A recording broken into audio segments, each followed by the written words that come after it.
So, welcome to Bryan Adams' Run to You Part 2. So after the riff, which we've been working on, there comes a little chord interlude, okay, that takes us into the main chorus, okay?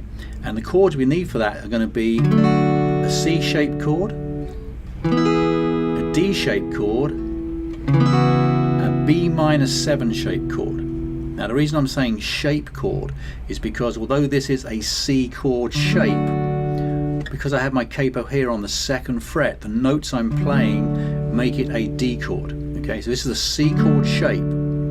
I then move to a D chord shape, which is actually an E chord with the notes I'm playing. The B minor 7 chord shape is actually a C sharp minor 7. Okay, so this is a conversation for our lessons about how the capo works. Okay, but the shapes we need are a C shape, a D shape, and a B minor 7 shape. Okay, now if we're unfamiliar with this B minor 7 shape, let's take a look at it. So we move into it from a D chord. Okay, and D and B minor 7 are two very similar chords. In fact, B minor is the relative minor of D. So let's look at that. I take my D chord shape, okay, and I take fingers 1 and 2, finger 1 here and 2, and I take them over the 2, I pick them both up and I move them over here, and I put my first finger on the 4th fret of the 5th string, okay, and my second finger comes over to the 4th fret on the 3rd string, okay, and I can strum all those notes all the way through, and typically I would hit the A string all the way over to the 2nd string. Okay, so I've got a D chord moving over to a B minor 7 chord. Okay, so again, let's recap those chords: C shape, D shape, B minor 7 shape. Okay, now the strumming of the pattern is pretty much all 8th notes, but the first note is a quarter note, so it sounds like this. We have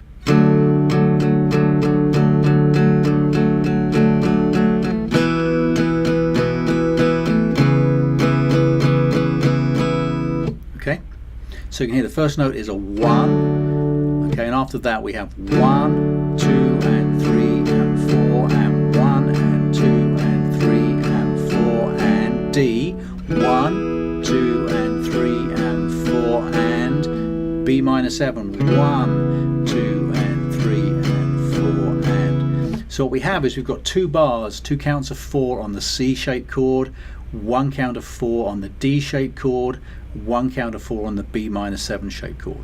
So again, let's look at that. We've got 1, 2 and 3 and 4 and 1 and 2 and 3 and D, 1, 2 and 3 and 4 and 1, 2 and 3 and 4. Okay, so that's what's happening.